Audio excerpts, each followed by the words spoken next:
Gloire à Dieu. Je vous invite à tourner avec moi dans Ésaïe, chapitre 55, les versets 10 à 11. Ésaïe, chapitre 55, les versets 10 à 11. Le titre du message de ce matin, c'est « Pourquoi proclamer la parole de Dieu ?» Pas proclamer dans le sens de prédication, mais proclamer dans le sens de qu'elle sorte de notre bouche.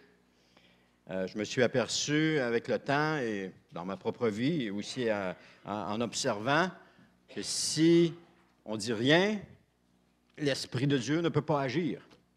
Alors imaginez que j'arrive ici pour vous enseigner et que je fais ceci.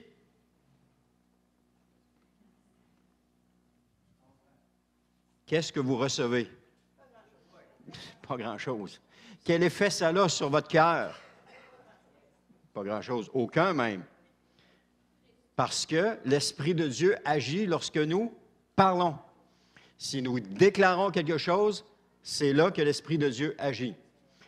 Aussi, avant de lire Ésaïe, aussi, lorsque nous déclarons la parole de Dieu, vous allez le voir, elle ne revient pas à lui sans avoir fait son effet, donc elle agit.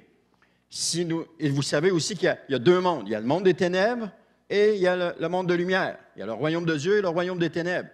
Et nous cohabitons, nous avons été transportés dans le royaume de lumière, mais il y a encore des effets du royaume des ténèbres. Alors, si nous déclarons quelque chose de négatif, ça va aussi s'accomplir. Alors, donc, c'est ça que je veux vous amener. Ce n'est pas de la pensée positive. Ésaïe 55, les versets 10 à 11, ça nous dit « Comme la pluie et la neige descendent des cieux et n'y retournent pas, sans avoir arrosé, fécondé la terre et fait germer les plantes, sans avoir donné de la semence au semeur et du pain à celui qui mange. Ainsi en est-il de ma parole qui sort de ma bouche. » Donc, entendre ce que Dieu dit. Elle ne retourne point, et la dire aussi, elle ne retourne point à moi sans effet, sans avoir exécuté ma volonté et accompli mes desseins. Seigneur éternel, on te remercie pour ta parole ce matin. Je te prie, Seigneur, que tu me guides dans cette déclaration ce matin, dans ce message. Et Seigneur, non seulement je prie, mais je commande, Seigneur, que nous soyons ouverts et réceptifs à ce que tu as à nous dire. Et Seigneur, je te le demande dans le nom de Jésus. Amen. Une autre chose que je voyais, c'était ce matin ou hier matin, Jacques nous dit que... qu'est-ce qu'il nous dit déjà? J'ai perdu. Ça a passé comme ça. Albert, tu couperas ça, là. Ça a passé vite. Amen, ça va m'en revenir. En tout cas, ça va m'en revenir. Je vous le donnerai tantôt. Donc, nous vivons ce que nous déclarons. Ça, c'est mon premier point. On m'a souvent parlé de l'importance de proclamer la parole de Dieu. Charlotte m'a souvent parlé de ça, Hélène m'a souvent parlé de ça, Gérald aussi, on me disait qu'il fallait déclarer la parole de Dieu. Honnêtement, je ne comprenais pas trop. C'était dit, mais c'était dit, c'était rentré là, mais ça n'avait pas encore descendu dans mon cœur. Et cette semaine, je ne sais pas, c'est quand on dit quelque chose, qu'un autre dit quelque chose, qu'un autre dit quelque chose, à un moment donné, ça s'accumule, et tout à coup, quelqu'un vient de dire quelque chose et pouf, ça descend dans notre cœur. Hein? C'est possible que ça se passe de même. Alors, ce que Charlotte a dit, ce qu'Hélène m'a dit, ce que Gérald m'a dit, c'était là. Mais là, j'ai parlé avec quelqu'un cette semaine au téléphone et pouf, ça a descendu dans mon cœur et là, j'ai compris qu'est-ce qu'il en était. Je savais que c'était bien, mais je n'avais pas de conviction, ce n'était pas dans mon cœur. Ah, c'est ça, ce que Jacques dit. Ce qu'il dit, c'est que nous devons mettre la parole en pratique. Amen, je m'en souviens. C'est qu'on n'est pas là juste à écouter la parole, mais que nous devons la mettre en pratique. Et ce matin, si vous mettez en pratique ce que je vais vous dire, votre vie va changer. Ce n'est pas seulement une promesse, mais c'est une déclaration. Parce que c'est appuyé sur les principes bibliques, vous allez voir. Parce que Dieu dit que sa parole ne retourne pas à lui sans avoir fait son effet. Alors, ce que Dieu me dit dans sa parole, si je le déclare, ça va retourner à lui avec un effet. Vous comprenez? Si je dis, je vais en prendre un juste dans Ésaïe 55, si je le vois, ou dans 54. Ah tiens, tu seras affermi par la justice. Bannis l'inquiétude, car tu n'as rien à craindre, et la frayeur, car elle ne s'approchera pas de toi.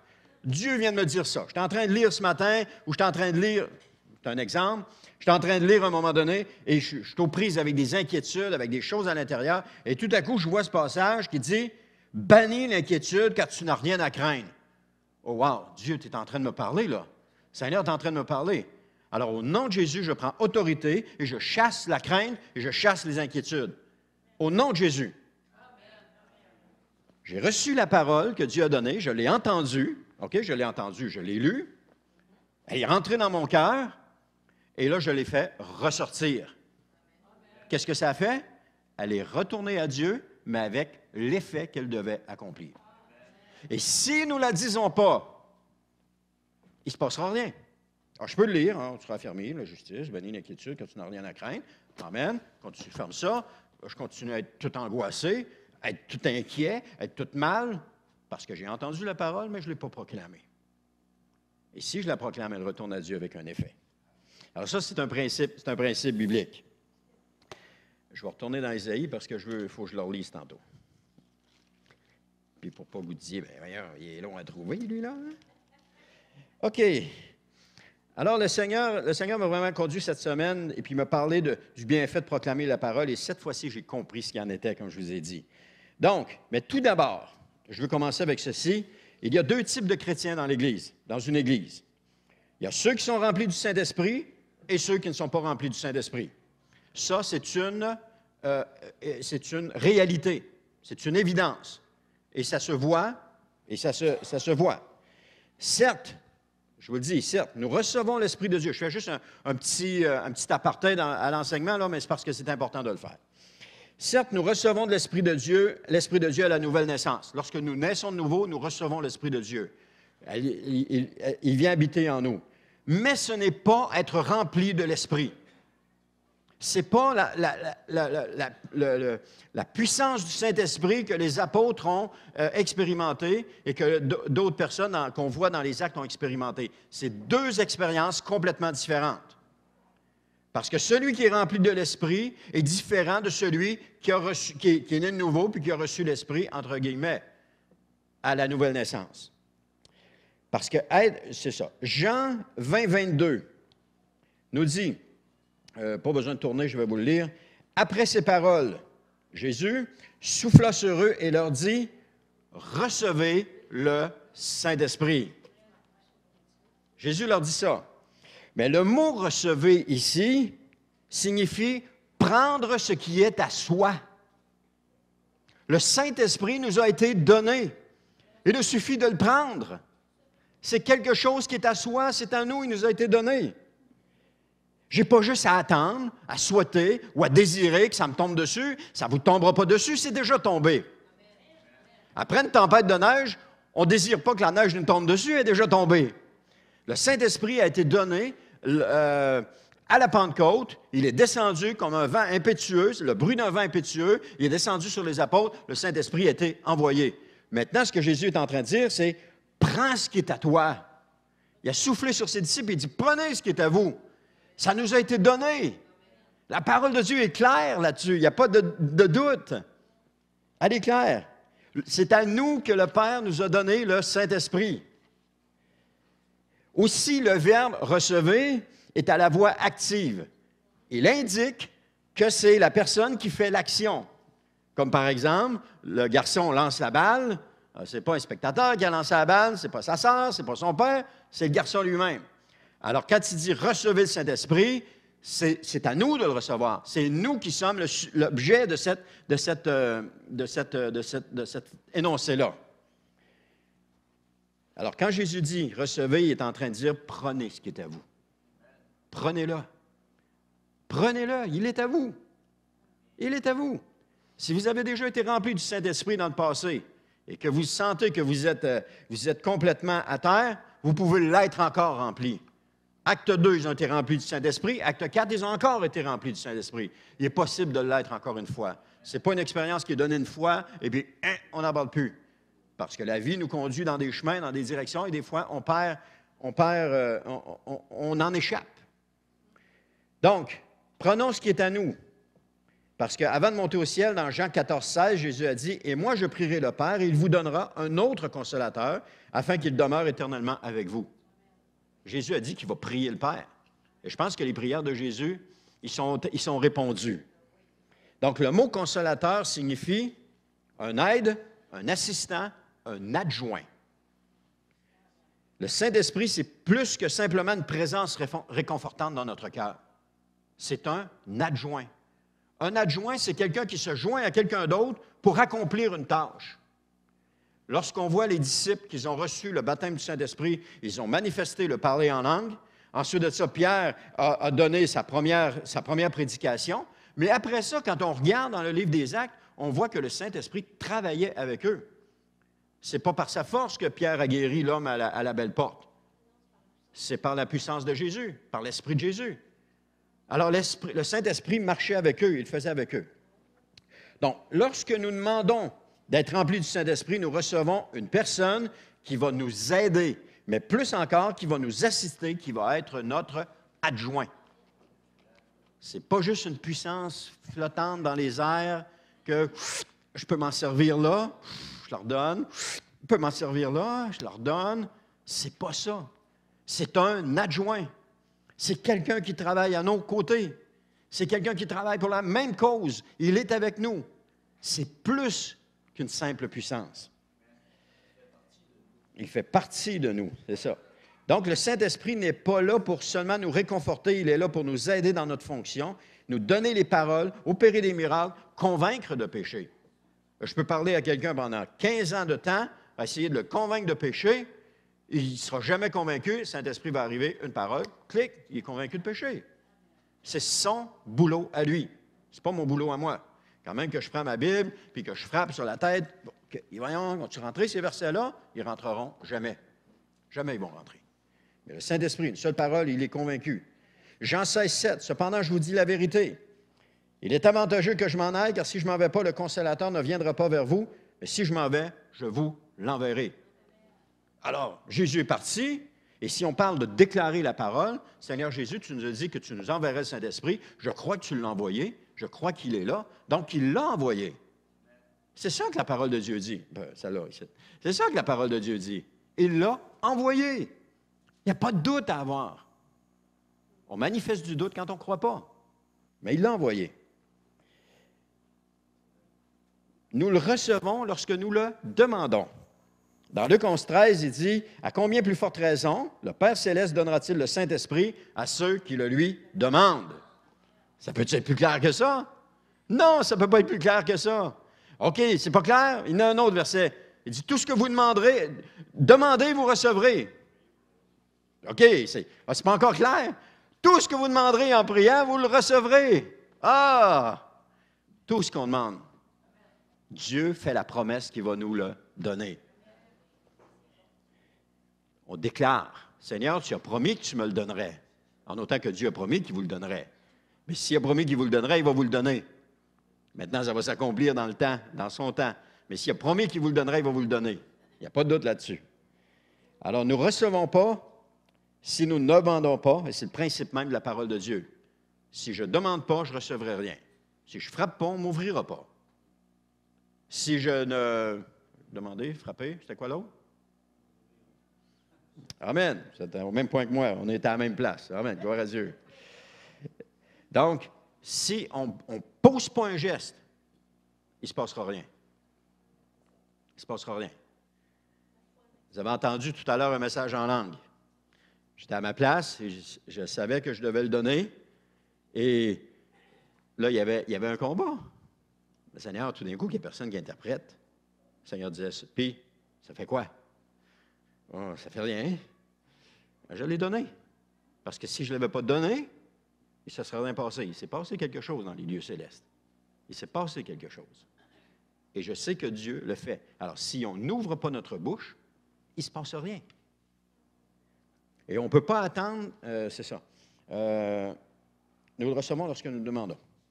Donc, pour recevoir le Saint-Esprit, on doit le demander. Luc 11, 19, et moi je vous dis, demandez et l'on vous donnera. Qui a dit ça? C'est Jésus qui nous a dit ça. Alors, si nous ne demandons rien, on n'aura rien. Est-ce que vous me comprenez bien ce matin? Si on ne demande rien, on n'a rien. Si je demandais rien, lorsque j'étais plus jeune, si je demandais rien à mes parents, ils me donnaient de mon nécessaire, mais il y a des choses qu'ils ne m'auraient pas données, je ne les avais pas demandées.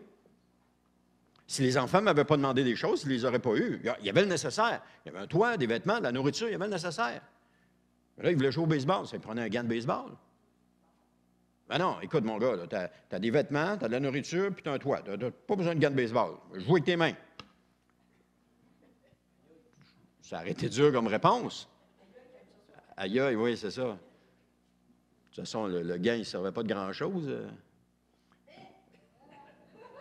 Un soir, il regarde, il est au champ pour attraper la balle. Il met son gant de même, mais il a le gant dans les yeux, il ne voit pas la balle. Quand il a tassé son gant, il a reçu la balle dans le front. Carré dans le front. Carré, il y avait une grosse prune. C'était drôle. Il braillait, ça faisait mal, mais c'était drôle. Hein? Bang! Dans le front. Ah, il n'y avait pas besoin de gants. Non. C'est juste pour rire un peu. Mais s'il n'y avait pas demandé de gants, si nous recevons parce que nous demandons.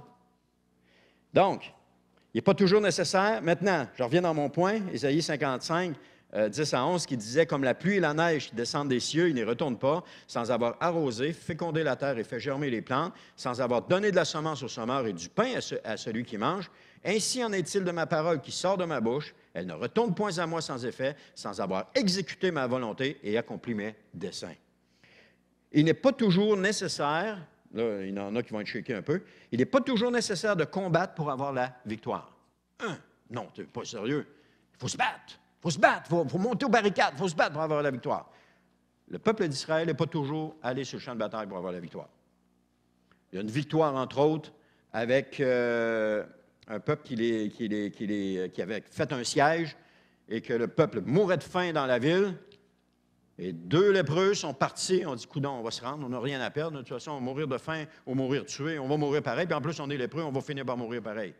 Et quand ils se sont rendus dans le camp, il n'y avait plus rien, tout le monde était parti, il avait laissé les vivres, le vêtement, il avait tout laissé là, il y avait même des vêtements dans le chemin parce qu'ils étaient partis avec précipitation. Ils n'ont pas eu besoin de combattre cette fois-là. Donc, il y a des fois qu'on a besoin de combattre, il y a des fois qu'on n'a pas besoin de combattre. Donc, il n'est pas toujours nécessaire de combattre pour avoir la victoire. Mais dans notre mentalité humaine, nous pensons que c'est nécessaire de toujours combattre pour avoir la victoire. Parce que dans le monde, on nous dit, il faut que tu te battes. Il faut que tu te battes si tu veux avoir de la place. Il faut que tu te battes si tu veux monter dans la hiérarchie de la compagnie. Il faut que tu te battes si tu veux ceci. Dans le monde, c'est un combat, il faut que tu te battes. Alors, on a été élevés dans cette mentalité-là. Et ceux qui ne se battent pas, bien, il ne se passe pas grand-chose dans leur vie. Mais ceux qui se battent, ils grimpent, puis ils pilent sur des têtes, puis ils se battent. Ça, c'est ce qu'on nous a appris dans le monde.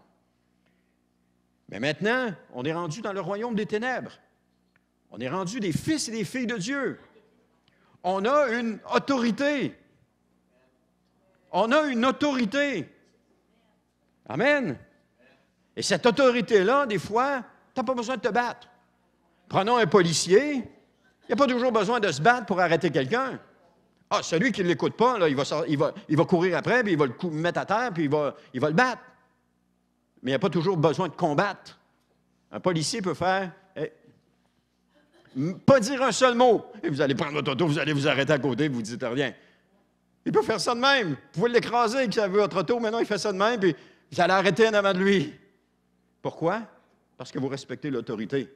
Et puis pourquoi? Parce qu'il est revêtu de l'autorité. Et frères et sœurs, nous sommes revêtus de cette même autorité d'enfants de Dieu. On ne vit plus dans le palais de ce monde, on vit dans le palais du royaume de Dieu. On est des fils et des filles de Dieu. On a cette autorité-là qui est sur nous. Donc, lorsque nous déclarons la parole de Dieu, elle est non seulement la parole de Dieu, mais elle est sujette à l'autorité, elle est soumise à l'autorité que Dieu nous a donnée. Si le policier te dit « Viens ici », tu vas obéir tout de suite. C'est sûr, parce que tu respectes l'autorité. Tu vas obéir. Le premier ministre n'a pas besoin de se battre pour faire des affaires. Il a l'autorité. Et lorsqu'il rencontre ses sous-ministres ou ses ministres et qu'il dit « Bon, mais c'est ceci qu'on fait », ils sont partis puis ils le font. Ils le font. Ils n'arrêtent pas. Donc, il n'y a pas besoin de se battre. Donc, ce n'est pas toujours nécessaire de combattre. En tant qu'enfant de Dieu, je suis revêtu de l'autorité. Et une autorité n'a pas besoin de combattre. Une autorité a besoin de déclarer, de dire les choses. Amen.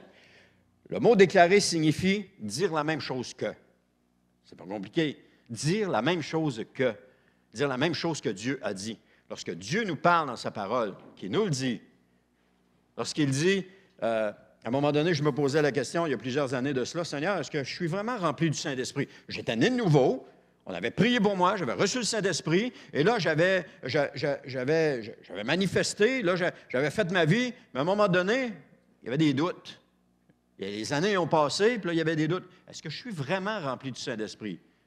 Le Seigneur m'a conduit dans 1 Jean, je ne me souviens pas du verset, mais il dit, pour vous, je demandais si j'avais reçu l'onction. Il dit, pour vous, vous avez déjà reçu l'onction. Amen. Alors, c'est clair. Maintenant, il me suffit juste d'aller dans cela. J'avais déjà reçu l'onction. C'était clair. La parole de Dieu est claire. C'est sûr qu'on peut s'approprier un verset que Dieu ne nous a pas nécessairement dit, mais Dieu honore sa parole. Et pourquoi je vous dis qu'il honore sa parole? Si vous regardez Ismaël a été béni de la bénédiction qu'Abraham avait. Pourtant, il n'était pas le fils de la promesse, mais il a été béni de la bénédiction d'Abraham. Il y a une multitude de nations qui sont nées à partir d'Ismaël par rapport à la promesse d'Abraham. Dieu tient sa promesse.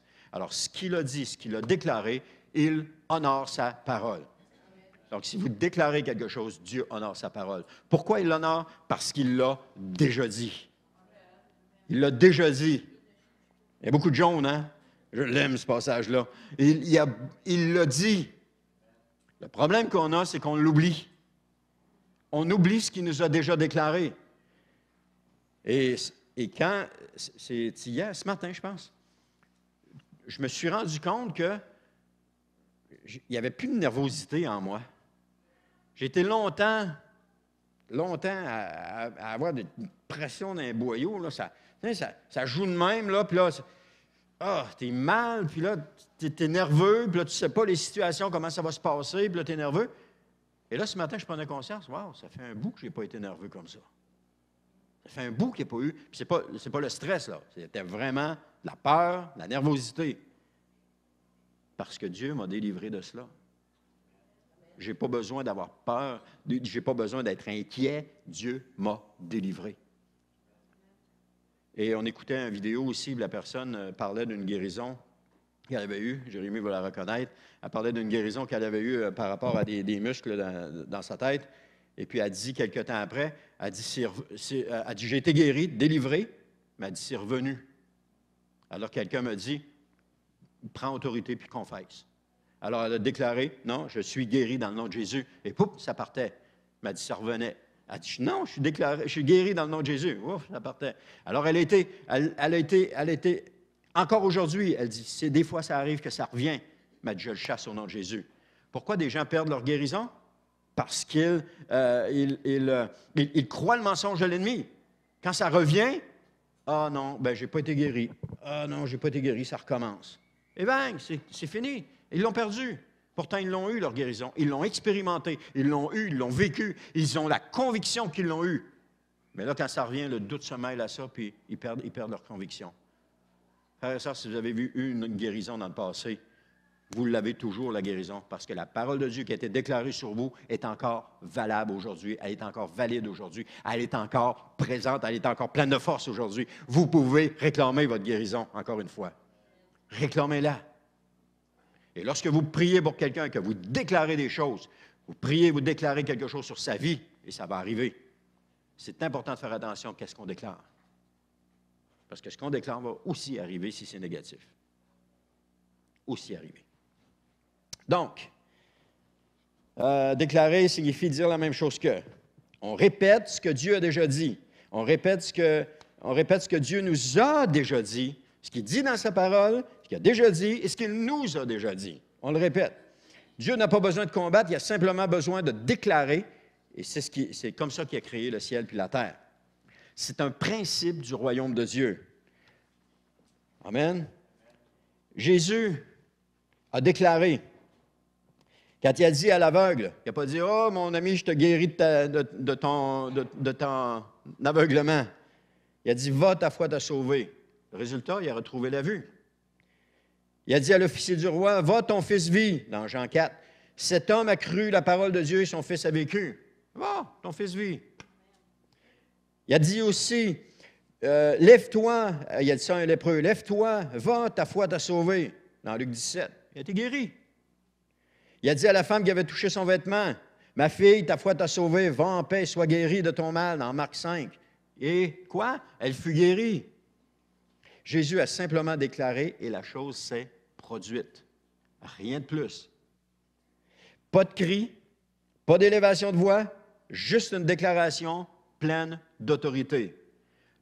Être rempli d'autorité ne signifie pas que je suis gonflé à bloc et que je me promène de même et que là, tout le monde me regarde. « Oh, il est rempli d'autorité, lui! » Non, c'est pas ça que ça signifie.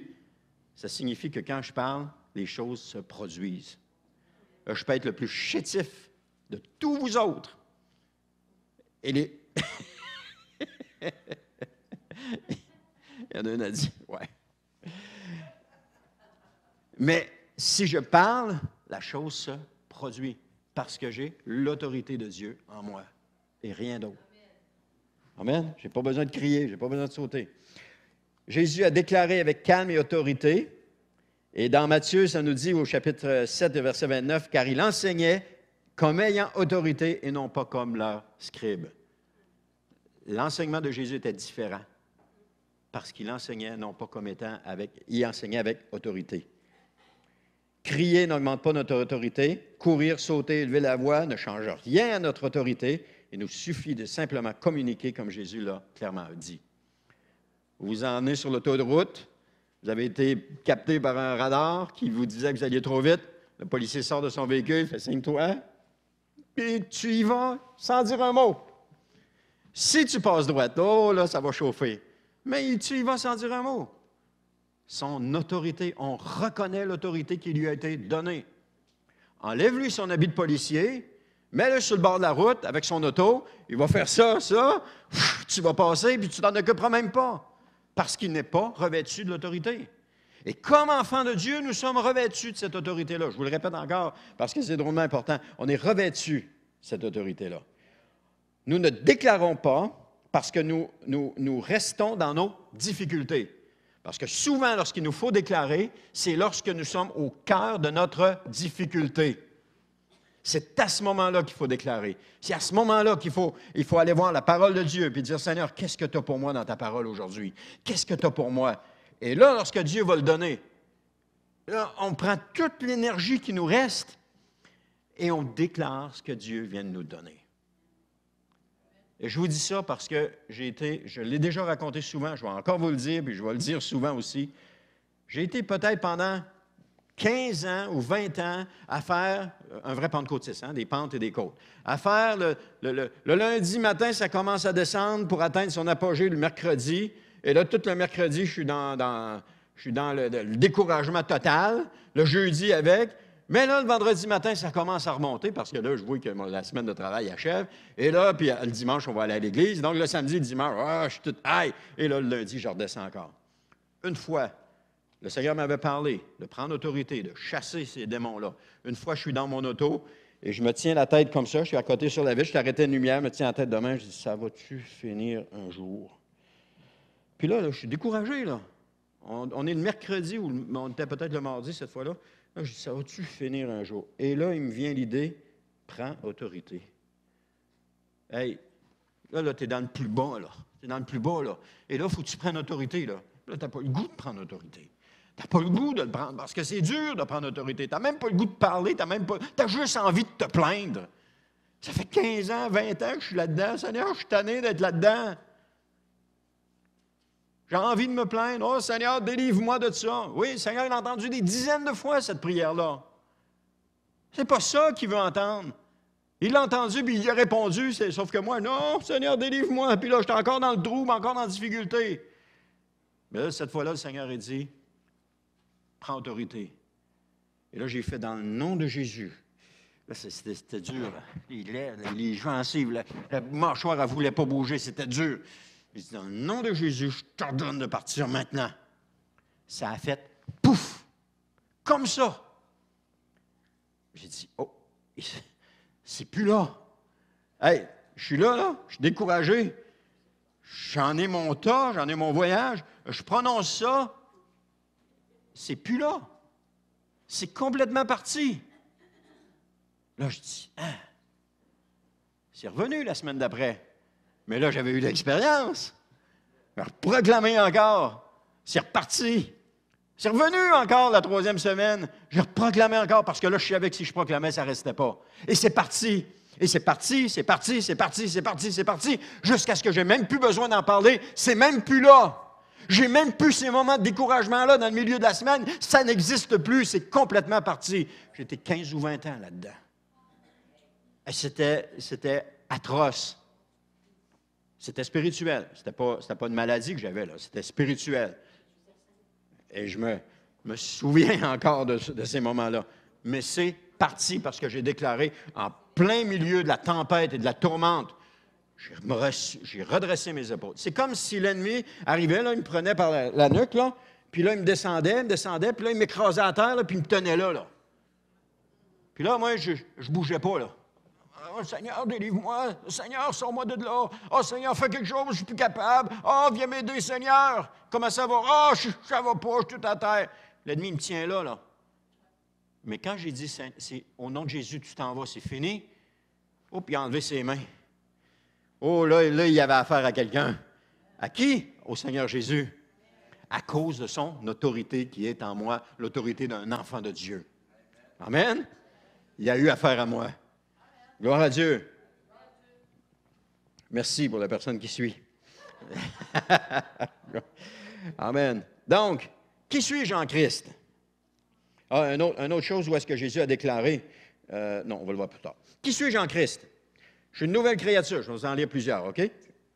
Je suis une nouvelle créature. Je suis un enfant de Dieu. J'ai été racheté, pardonné de tous mes péchés. Je suis libre de condamnation à jamais. J'ai été libéré du pouvoir du péché. J'ai le droit de venir sans honte devant le trône de Dieu. J'ai été crucifié avec Christ, complètement pardonné. Je suis esclave de la justice. Je suis saint. Je suis le sel du monde. Je suis la lumière du monde. Je suis l'ami de Jésus. Je suis choisi par Christ pour porter du fruit. Je suis adopté ou esclave de Dieu. Je suis le temple, le lieu d'habitation du Saint-Esprit. J'ai été racheté à un grand prix. Par conséquent, j'appartiens à Dieu. Je suis un membre du corps de Christ. Je suis réconcilié avec Dieu. J'ai été crucifié avec Christ. Si je vis, ce n'est plus moi qui vis, c'est Christ qui vit en moi. J'ai été élu en Christ avant la fondation du monde. Je suis un héritier de Dieu parce que je suis son enfant.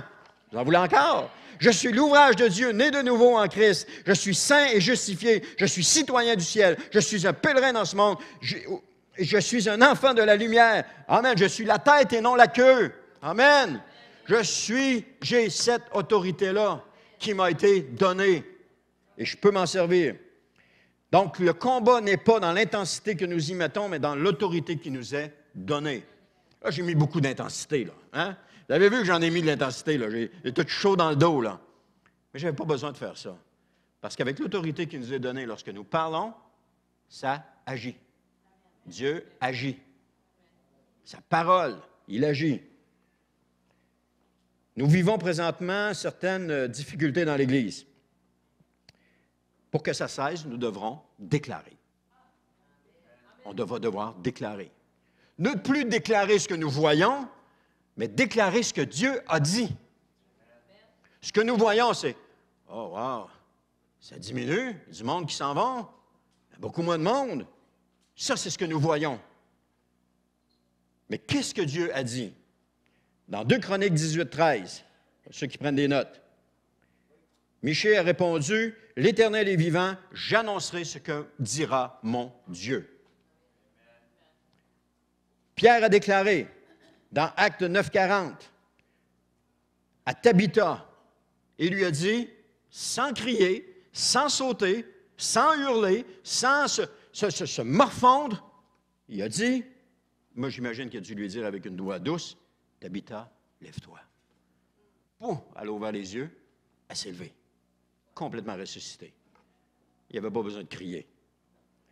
Paul a déclaré, dans Actes 16, 18, alors que la femme, avec un esprit de python qui le suivait depuis des jours, Paul aurait pu arriver puis dire, aurait pu déclarer à ces gens qui le suivaient, puis dire, « Ah là, je commence à être tanné.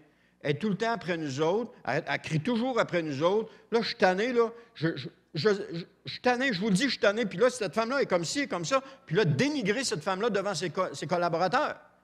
Ça, c'était sa façon qu'il aurait pu faire. Mais qu'est-ce qu'il a fait? Il a chassé, il a dit, je vais vous le dire, je l'ai écrit pour ne pas le perdre, il dit, « Je t'ordonne au nom de Jésus de sortir d'elle en parlant aux démons. » Qu'est-ce qu'il a fait? Il a sorti à leur même. Pas de critique, pas de murmure, pas de chiolage, pas de broyage, pas de cri, pas de saut, pas de rien. Je t'ordonne de sortir d'elle au nom de Jésus. Je t'ordonne. C'est un ordre qu'il a donné à ce démon-là. Donc, nous pouvons déclarer sur les autres et sur nous-mêmes et nous n'avons pas à subir. On n'a plus à subir. Si vous subissez, relevez-vous. Ce que nous disons a un impact sur les gens et les événements. Il y a de la puissance dans nos paroles, comme enfants de Dieu. Il y a de la puissance à utiliser la parole de Dieu. Répéter ce que Dieu a déjà dit. Qu'est-ce qu'il a dit pour notre Église? Ésaïe 43, 19. « Voici, je vais faire une chose nouvelle sur le point d'arriver. Ne la connaîtrez-vous pas? » Wow! Dieu est en train de faire quelque chose de nouveau. Mais nous, qu'est-ce qu'on fait? Oh, il y a du monde qui quitte. Non, Seigneur, tu es en train de faire quelque chose de nouveau. Quelqu'un m'a envoyé un courriel, je devais lui répondre. Et là, j'ai commencé à dire, Seigneur, qu'est-ce que tu veux que je lui réponde? Et là, j'ai eu des commentaires de différentes personnes. Ah, bien, tu devrais dire ceci, tu devrais dire cela, tu devrais dire ceci, cela, écris-y comme ci, comme ça. Ce matin, en priant, j'ai dit, Seigneur, qu'est-ce que tu veux que je lui réponde? Le Seigneur m'a donné la réponse. Qu'est-ce que je vais suivre? La sagesse des hommes ou la sagesse de Dieu? Ah, la sagesse de Dieu est complètement différente de celle des hommes, là. C'est diamétralement opposé. J'ai pris celle de Dieu. J'ai pris celle de Dieu. Maintenant, Dieu s'arrange avec ça. Ça finit là. Alors, si on prend la sagesse de Dieu, puis qu'on commence. Amen. Donc, AG 2.9. Écoutez bien, ça a été dit toute l'année passée. La gloire de cette dernière maison sera plus grande que celle de la première. Dit l'Éternel des armées, c'est dans ce lieu que je donnerai la paix, dit l'Éternel des armées. C'est ça, les promesses qu'on a de Dieu. Il y en a une troisième, dans Deutéronome 28, 13. L'Éternel fera de toi la tête et non la queue. Tu seras toujours en haut et tu ne seras jamais en bas. Oh! Là, il y a une condition qui vient après, mais on est correct pour la condition. Lorsque tu obéiras au commandement de l'Éternel, ton Dieu, que je te prescris aujourd'hui, lorsque tu observeras et les mettras en pratique. Si je commence à déclarer aujourd'hui, je commence à déclarer sur les promesses de Dieu, c'est ce que nous allons voir. C'est ce que nous allons voir. C'est ce que nous allons voir. Amen. La gloire de cette dernière maison sera plus grande que celle de la première. Voici, je fais une chose nouvelle sur le point d'arriver. Ôtons nos yeux de sur les circonstances et tournons-les vers le Seigneur. Il se prépare à faire quelque chose ici. Et ce n'est pas juste un message pour vous pomper, là, puis que vous sortiez tout pompé, puis que demain, vous soyez dégonflé comme une ballonne. C'est pas ça. C'est la parole de Dieu qui nous dit ça. C'est ce qu'il nous dit. Nous sommes plus que vainqueurs. Amen. L'Éternel fera de toi la tête et non la queue.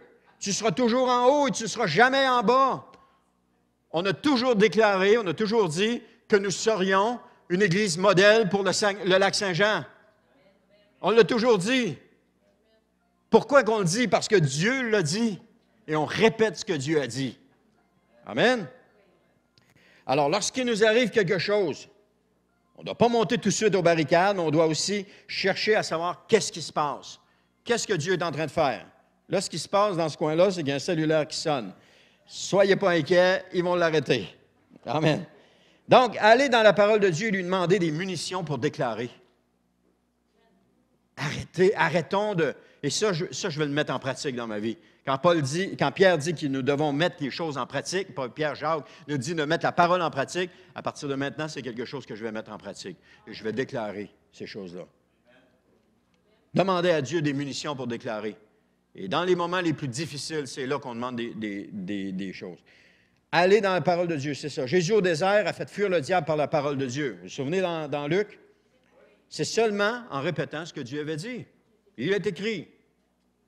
Est-ce qu'il a crié, il a sauté, il a montré des points? Non. Il a seulement dit, « Ah, c'est ça qui est écrit. » 3 fois, le diable est parti, il n'y avait pas de pouvoir sur lui.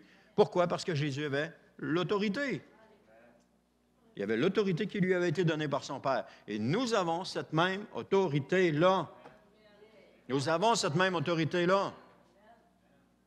Amen. Oui, amen. Amen.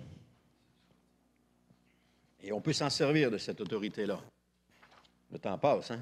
Donc, Éphésiens 6,12, vous connaissez, dit « Car nous n'avons pas à lutter contre la chair et le sang, mais contre les dominations, contre les autorités, contre les princes de ce monde des ténèbres, contre les esprits méchants dans les lieux célestes. » C'est là que nous devons lutter. C'est là qu'on doit mettre nos efforts. Parce que ce qui se produit vient de là. Ce qui est répercuté dans le monde vient de ce monde des ténèbres.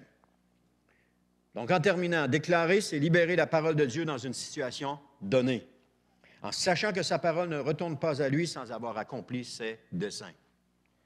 Proverbe 10,30 dit « Le juste ne chancellera jamais. » Cette parole déclarée aura pour effet de vous empêcher de chanceler, parce que vous la déclarez. Vous êtes hésitant, comme ça? Non, c'est écrit « Le juste ne chancellera jamais. » La parole le déclare. « Seigneur, tu dis que le juste ne chancellera jamais. Je suis le juste. Je sais que je ne chancelle pas parce que tu l'as déclaré. Ce que désirent les justes leur est accordé. Non, Seigneur, je n'accepte pas de vivre dans la disette le restant de mes jours parce que ta parole me dit que ce que les justes demandent, il leur est accordé. Seigneur, c'est ça que tu écris dans ta parole. » Il y avait un pasteur qui s'est littéralement mis debout sur sa Bible. Un homme de Dieu, pas un pasteur, un homme de Dieu. Il avait peut-être le don ministère de pasteur. Il s'est littéralement mis debout parce que ça lui disait de se tenir debout sur la parole de Dieu. Il s'est mis debout sur la parole de Dieu. Et puis, il dit, « Seigneur, je me tiens debout sur ta parole. » Et Dieu agit dans cet homme-là. Parce que des fois, quand on pose des gestes excentriques, peut-être, c'est ça, Dieu honore sa parole. Amen. Ce n'est pas obligé de toujours être fait publiquement, ces gestes-là. Ça peut carrément être fait chez vous. Vous sentez que Dieu vous dit, « Tiens-toi sur ma parole. Tiens-toi sur ma parole. » Vous la mettez à terre, vous montez dessus, tu dis, « Seigneur, je me tiens sur ta parole parce que je sais que tu agis, je sais que tu vas agir en moi. » On peut le faire. Proverbe 126,3 nous dit, « L'Éternel a de grandes choses, nous sommes dans la... » a fait de grandes choses, pardon, nous sommes dans la joie. Pourquoi est-ce que je suis triste? Pourquoi est-ce que je suis triste? L'Éternel a fait de grandes choses, je suis dans la joie. Pourquoi je suis triste? Je n'ai pas à être triste. L'Éternel a fait de grandes choses, je suis dans la joie. L'Éternel a fait de grandes choses. Partez avec ça. Quand vous êtes triste, « Oh, l'Éternel a fait de grandes choses, je suis dans la joie. L'Éternel a fait de grandes choses, je suis dans la joie. Amen, l'Éternel a fait de grandes choses, je suis dans la joie. » Répétez-vous-le souvent et vous allez voir que ça va commencer à prendre place. Et à un moment donné, vous allez dire, « Wow, je suis dans la joie. » La parole prend vie. Parce que l'Éternel a fait de grandes choses, je suis dans la joie. Et ça, c'est pour tout. On peut prendre tous les passages puis les appliquer à notre vie. Quand Dieu a parlé, ça se produit, ça ne retourne pas sans avoir fait son effet. Alors, quand Dieu parle, qu'il me dit que je suis dans la joie parce qu'il a fait des grandes choses, ou un matin, je me lève et « Oh, ça ne me tente pas d'aller à l'église un matin. » Je suis dans la joie quand on me dit « Allons à la maison du Seigneur. » Je suis dans la joie. C'est pas ça ne me tente pas. Non, je suis dans la joie, je suis joyeux, ça me remplit de joie. Je m'en vais à la maison du Seigneur. Je m'en vais à l'église, je m'en vais célébrer le Seigneur, je m'en vais rencontrer des frères et des sœurs. Je suis dans la joie quand on me dit « Allons à la maison du Seigneur. » Amen. Je mets beaucoup d'intensité un matin, mais... Gloire à Dieu. Déclarer lorsque tout va mal. Oui, le feu est là. Déclarer lorsque tout va mal. C'est facile quand ça va bien de dire « Oh, je suis dans la joie, ça va bien. » Mais quand je suis découragé, de seulement prononcer « Oh, je suis dans la joie », c'est dur. C'est lorsque ça va mal que nous devons déclarer. Paradoxalement, c'est à ce moment que c'est le plus difficile de le faire. Mais c'est dans ce moment que ça doit être fait. J'ai joué au badminton dans ma jeunesse. Avec mon épouse, on était dans un club. Et j'avais remarqué une chose à un moment donné. C'est que des fois, je voyais arriver le moineau, puis « Oh non, je ne serais pas capable. » J'y allais pas. À un moment donné, je suis allé, il s'en vient, j'y vais, je tente tout, le tout pour le tout, puis je le frappe et je le retourne. L'autre, de l'autre côté, il se disait « Ah, mais il ne frappera pas. Il n'est pas à sa portée. Il le voit revenir, il n'a pas le temps de le frapper. Il n'était pas prêt. » À toutes les fois que j'allais le chercher, quand je me disais « Je ne suis pas capable, ça ne donne rien, mais que j'y allais pareil », l'autre bord, il ne pognait pas. L'autre bord, il ne le pognait pas. Parce qu'il disait « Oh, il ne sera jamais capable d'aller le chercher. » Puis il ne le pognait pas, parce que quand il revenait, il n'était pas prêt. La raquette était baissée, puis il était sûr d'avoir le point. Il ne l'avait pas. C'est comme ça, frères et sœurs. C'est dans les moments les plus difficiles ou dans les moments qu'on pense qu'on est le moins capable que c'est là qu'on est fort. C'est dans les moments de faiblesse que c'est là qu'on est fort. C'est quand je suis faible que je suis fort. Encore faut-il être capable de parler puis de le dire. C'est quand je suis faible que je suis fort. Oui, mais ça n'a rien changé, je suis encore faible. Répétez-le, répétez-le, répétez-le, répétez-le, répétez-le. C'est quand je suis faible que je suis fort, c'est quand je suis faible que je suis fort, quand je suis faible. À un moment donné, vous allez dire « Wow, je suis fort! » Hey! Vous allez avoir oublié votre faiblesse. Là, vous allez voir que vous êtes fort. Mais ça n'arrivera pas du premier coup. Ça va demander de recommencer, puis de recommencer, puis de recommencer, jusqu'à temps que vous ayez la victoire. Parce que l'ennemi, là, il vous tient là, il avait son pied comme ça, il vous tient de même, puis il a son pied sur votre cou, puis là, il y en a d'autres qui sont embarqués avec le temps, et puis là, il dit, lui, là, il ne faut pas qu'il se relève, il est trop dangereux, laissez-les là. Il vous tient de même. À un moment donné, il faut déclarer. J'étais couché une fois un dimanche après-midi. La sieste du dimanche après-midi était tellement bonne à l'époque.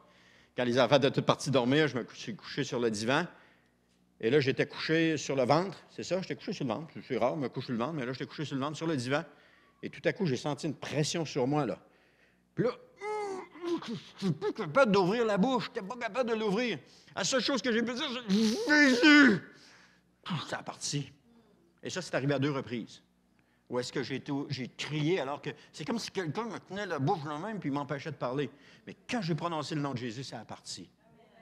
Et ça, comme je vous dis, c'est arrivé à 2 reprises. J'aurais pu rester là. Oh, Seigneur, délivre-moi, délivre-moi. Je n'étais même pas capable de dire délivre-moi parce que ça me tenait là. Puis ça me tenait là. Un coup, une nuit, c'était la même chose dans la chambre. Et j'étais encore couché, mais là, j'étais couché sur le dos, puis là, ça me tenait comme ça, là. Puis là, je l'ai crié. En plein dans la nuit, je l'ai crié. Quand j'ai été capable de me sortir de ça, je l'ai crié, le nom de Jésus. Et ça a parti. Il y a de la puissance dans le nom de Jésus. On n'a pas à subir, frères et sœurs. Nous avons l'autorité. Le policier que quelqu'un ne veut pas arrêter, et il ne commence pas à aller voir son patron. En fait, il ne veut pas l'arrêter, il fait quelque chose, il ne veut pas arrêter, il ne veut pas m'écouter. Non, il part après, et il dit, non, tu vas arrêter, là. Tu vas arrêter. Parce que je t'ai dit que tu devais arrêter. Alors, si c'est un bandit, il court après jusqu'à temps qu'il l'ait arrêté. À un moment donné, quand il l'a, il te cloue à terre, puis là, t'en vois 400 qui arrivent. Tiens, toi! Puis là, ils mettent les menottes, puis ils l'enlèvent, puis ils l'amènent. Il n'a pas voulu écouter. Alors, c'est la même chose. Frères et sœurs, on a cette autorité-là. Et si l'ennemi ne veut pas écouter, allons-y après. Allons-y après. C'est toujours ces démons. Et nous avons cette puissance sur les démons aussi. Cette autorité-là. Lorsque nous prions pour chasser les démons, ils doivent partir. Ils n'ont pas le choix. J'ai cette autorité-là. Ils doivent écouter. Souvenez-vous toujours de l'exemple du policier. Ou même du juge. Quand il frappe le marteau et bang! Je ne sais pas s'il le frappe encore, c'est juste dans les films, là. Mais s'il déclare une condamnation contre quelqu'un, quelqu'un ne s'en va pas par la grande porte libéré. Non, des gens qui le prennent et qui l'amènent en prison. Le juge a déclaré que c'était coupable. Envoyez là-bas. Il va, il n'y a pas le choix. Ah, il peut tirailler, mais il y a assez de monde qui vont l'amener là-bas. Alors, c'est la même chose. Quand tu dis à l'ennemi, c'est fini. Ah, il peut argumenter, il peut tirailler, mais c'est fini. Ça s'arrête là. Ça ne va pas plus loin que ça. Et l'ennemi n'a pas le choix. Il n'a pas le choix. Donc, je vais terminer avec ceci. Une illustration, un pasteur chinois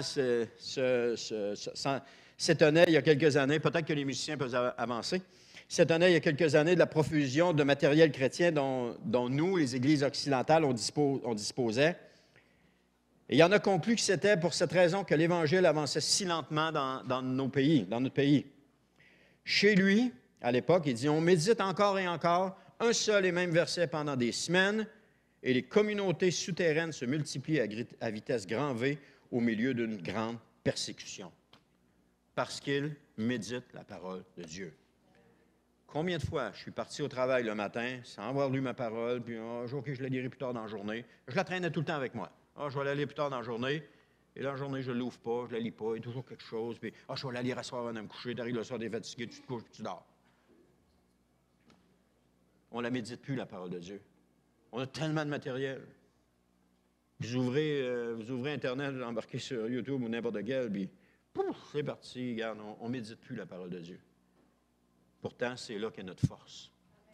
C'est là qu'est notre force, dans ce que Dieu nous donne. Dans ce que Dieu nous donne. Amen.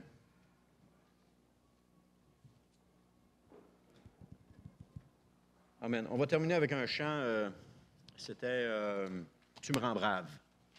OK? On va reprendre le chant « Tu me rends brave ».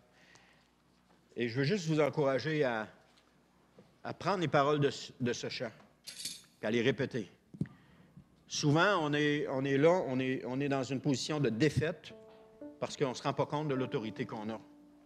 Et nous ne déclarons pas l'autorité que nous avons. On se laisse dans la défaite. On se dit, je ne serais pas capable de faire ceci, je ne serais pas capable de faire cela.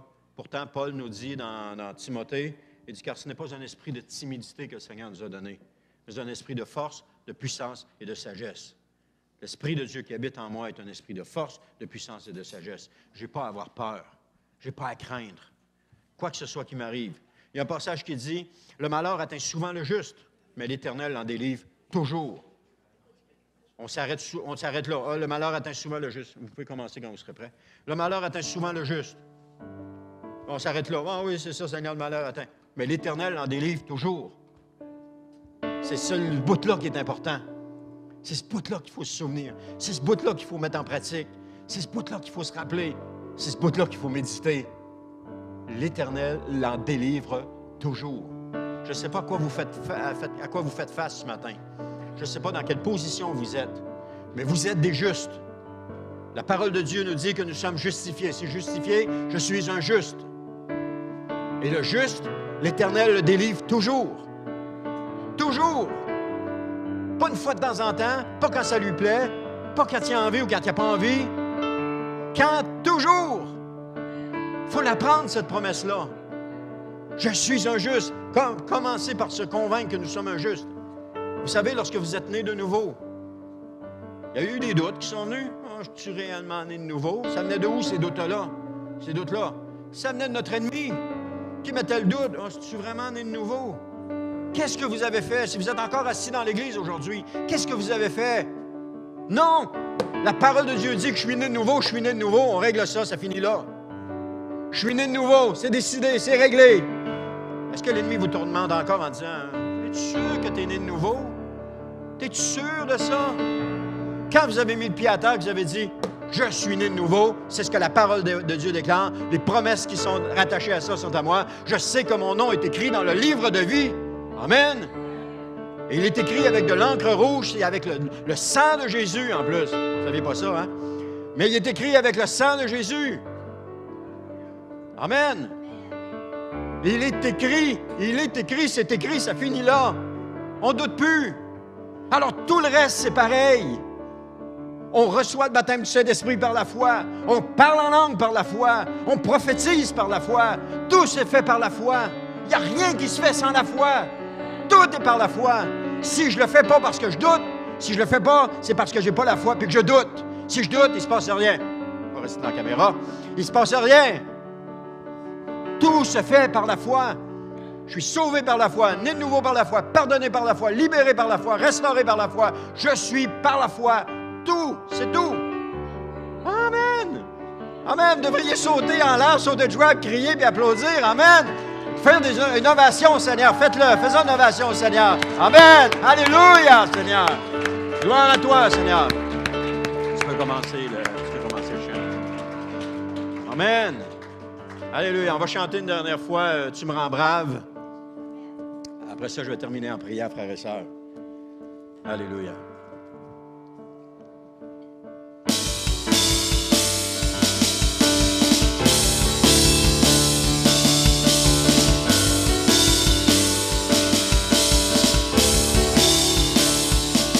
Je me tiens là devant toi, la grandeur de ta renommée. Tu resplendes par ta majesté, je suis émerveillée. Roi des cieux, humblement je me prosterne.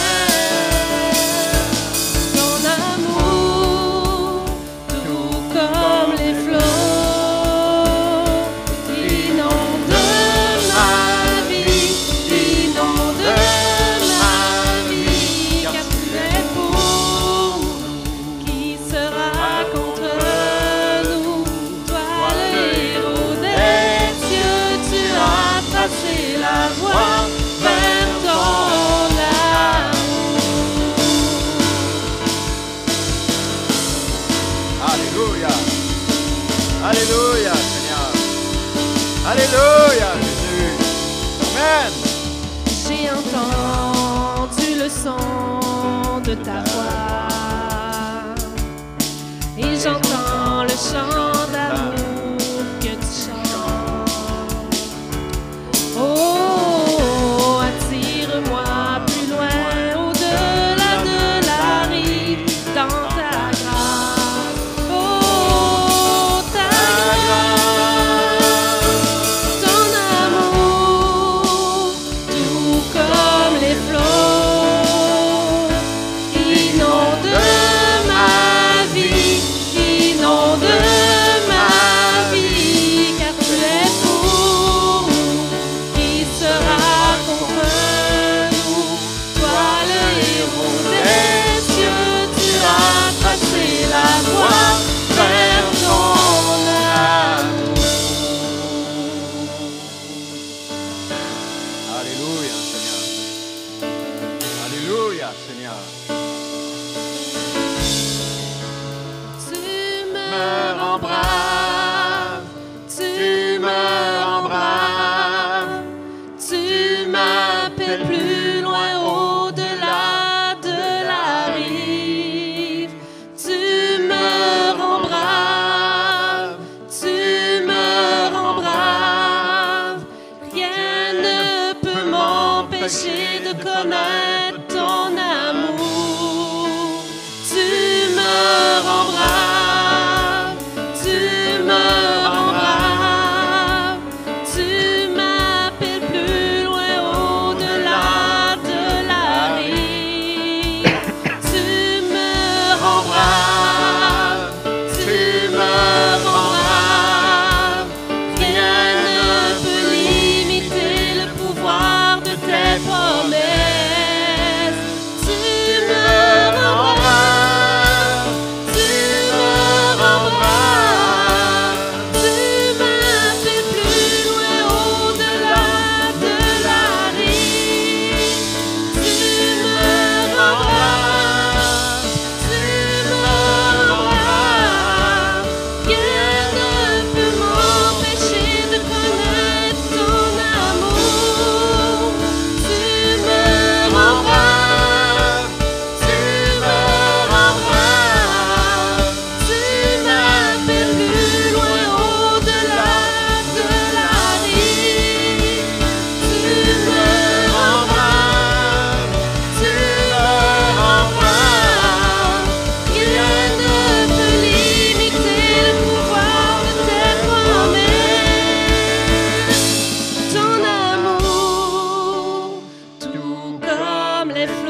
Alléluia, Seigneur.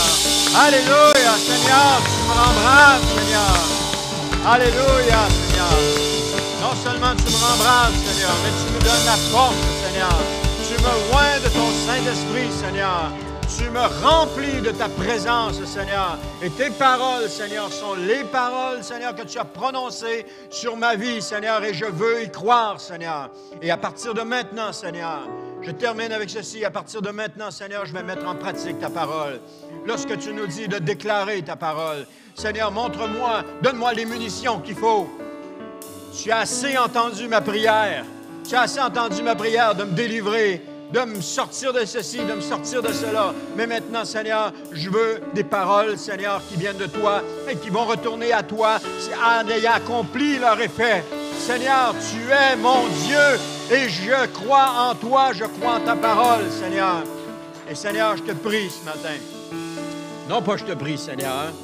Je déclare, Seigneur, que le juste, Seigneur, ne manque de rien, comme nous dit ta parole. Et je déclare sur chacun de nous que plus rien ne manquera à qui que ce soit dans cette assemblée, que tu remplis les trésors et les greniers de tout ce qui est nécessaire à notre subsistance et que maintenant, à partir de maintenant, nous sommes plus que vainqueurs parce que c'est toi qui nous a donné la victoire.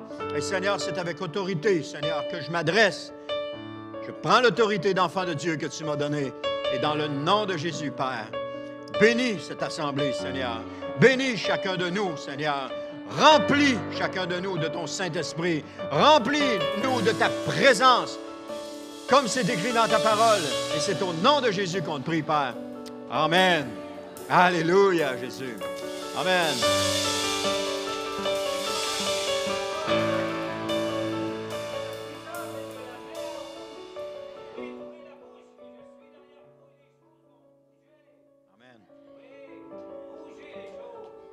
Amen. Amen. Gloire à Dieu. Alors Dieu nous parle ce matin. Bougeons les choses. Déclarons. Prenons la parole. Et je prie ce matin que ce ne soit pas juste un feu de paille, mais que ce soit la réalité, que nous commencions à mettre la parole de Dieu en pratique. C'est sa parole. Tout est là. Tout est là. Il n'y a rien que Dieu n'a pas dit qui n'est pas dans sa parole. Tout est là. Amen. Merci, frères et sœurs. Bonne semaine. Que Dieu vous bénisse.